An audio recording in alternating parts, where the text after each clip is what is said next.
Le soja est une culture très bénéfique et une source de revenus pour les familles rurales. Les graines de soja sont riches en protéines, huiles et minéraux qui sont bons pour la santé de toute la famille.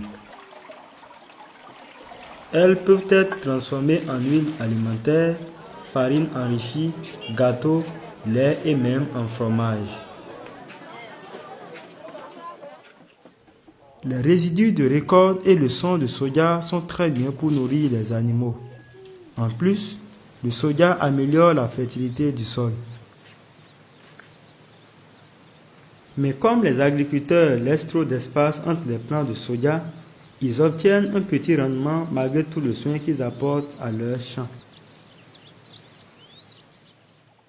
Dans cette vidéo, nous allons voir comment avoir une densité optimale de plants de soja dans notre champ pour obtenir un meilleur rendement et de gros bénéfices. Pour ce faire, il y a 4 précautions à prendre.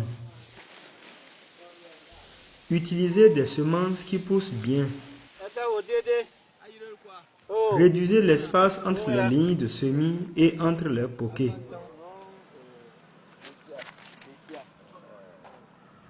Évitez de piétiner la partie semée.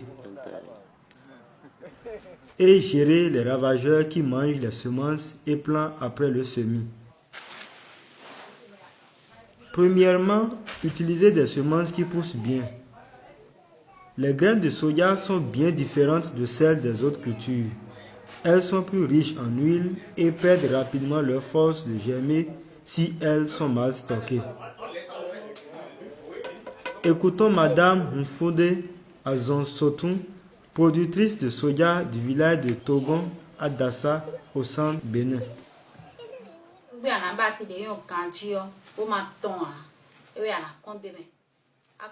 Je cherche un sac non déchiré et je verse les grains dans le sac. Je le dépose sur un caillou ou un madrier. Je n'attache pas le bout du sac. Je laisse ça ouvert. Si tu veux vendre, on peut attacher le bout du sac. Mais pour la semence, on n'attache pas.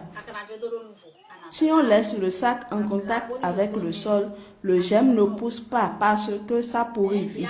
Il y a trop d'huile.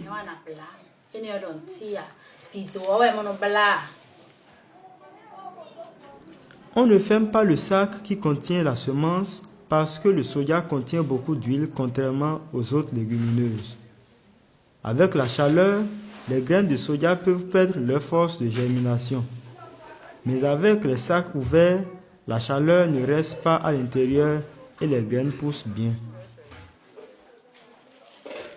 La peau des grains de soja est très lisse et très dure, ce qui le protège contre les insectes.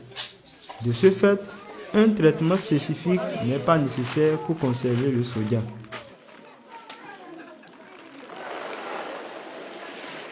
N'importe où vous obtenez vos semences de soja, vérifiez toujours si les graines vont pousser. Pour ce faire, remplissez un bassin de sable et mettez-y des graines et puis arrosez.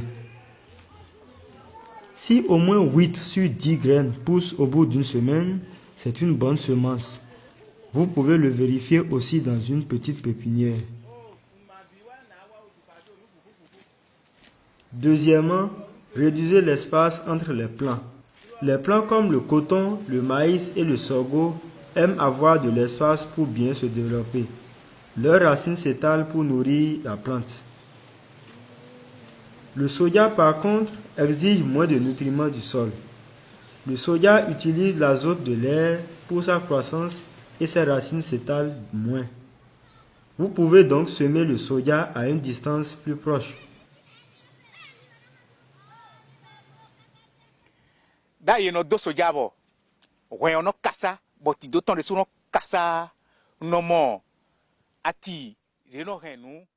Avant, je semais le soja avec un grand espace entre les lignes et les plants et je gagnais 800 kg à l'hectare.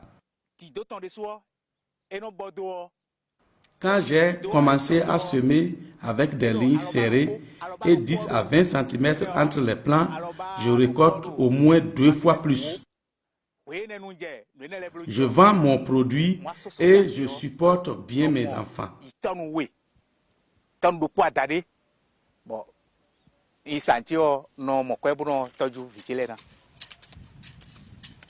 Avant de semer le soja, vous pouvez labourer le champ à plat ou en billon.